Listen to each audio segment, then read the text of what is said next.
আপনি কি কখনো নামাজ পড়ে উঠে নিজেকে প্রশ্ন করেছেন, আল্লাহ কি আমার এই নামাজটা কবুল করেছেন, নাকি আমি শুধু রুকু সিজদা করেই চলে এসেছি?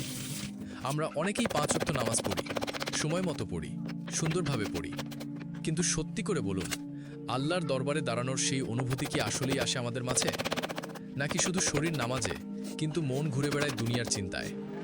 আজকের এই ভিডিওটা আপনার চোখ খুলে দিতে পারে।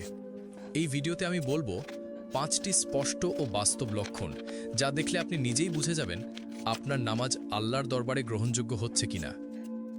আর 5 নম্বর লক্ষণটিতে এমন কিছু জানবেন যেটা হয়তো আপনি আগে কখনো শোনেননি। এটা আপনার নামাজ, আপনার আখিরাত, এমনকি আপনার ঈমানকেই বদলে দিতে পারে। তাই প্লিজ ভাই, এই ভিডিওটা একবার হলেও পুরোটা মন দিয়ে দেখুন। আজ নিজেকে যাচাই করার এই সুযোগটা হয়তো আল্লাহই আপনাকে দিচ্ছেন। প্রথম লক্ষণ, নামাজে মনোযোগ নেই। আপনি হয়তো দাঁড়িয়ে গেছেন নামাজে, হাত বেঁধেছেন, কিরাত পড়ছেন, কিন্তু মনটা কোথায়? জানেন কি, নামাজে দাঁড়িয়ে থেকেও কেউ কেউ আল্লাহর সামনে দাঁড়ায় না। তারা দাঁড়ায় বাজারে, অফিসে, ফোনে বা দুশ্চিন্তার ভিড়ে।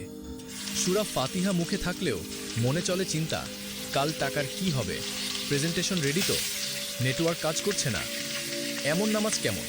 দেহ আছে কিন্তু আত্মা নেই, মুখ চলছে কিন্তু হৃদয় চুপ। রাসূল সাল্লাল্লাহু আলাইহি ওয়াসাল্লাম বলেছেন, অনেকেই নামাজ পড়ে কিন্তু কারো 1 ভাগ, কারো 2 ভাগ সওয়াব হয়, আবার কেউ কিছুই পায় না। আর কোরআনে কঠিন ভাষায় বলা হয়েছে, দুর্ভোগ তাদের জন্য যারা নামাজ পড়ে কিন্তু যারা নামাজে মনোযোগ রাখে না।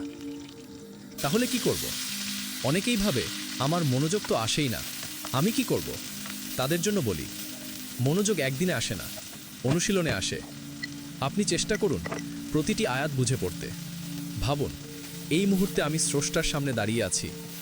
আপনার অক্ষমতা আল্লাহকে জানান। মনোযোগ ছুটে গেলেও আবার ফেরান। নামাজ কেবল দায়িত্ব নয়, এটা আল্লাহর সাথে দেখা করার সময়। এই দেখা যেন মনের দেখা হয়, শুধু শরীরের না। তাই আজই থেকে চেষ্টা করুন আল্লাহর সামনে মন দিয়ে দাঁড়াতে। তাহলেই আসবে সে প্রশান্তি, যেটা দুনিয়ায় আর কোথাও নেই। দ্বিতীয় লক্ষণ, নামাজের পরও পাপ কাজ করেন, পরিবর্তন আনেন না।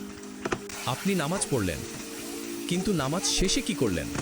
মিথ্যা কথা, গীবত, অহংকার, হারাম কন্টেন্ট দেখা, সব যেন আগের মতোই চলছে। তাহলে প্রশ্ন আসে, নামাজ কি পরিবর্তন আনছে? আল্লাহ স্পষ্ট করে বলেন, নিশ্চয়ই নামাজ অশ্লীলতা ও মন্দ কাজ থেকে বিরত রাখে।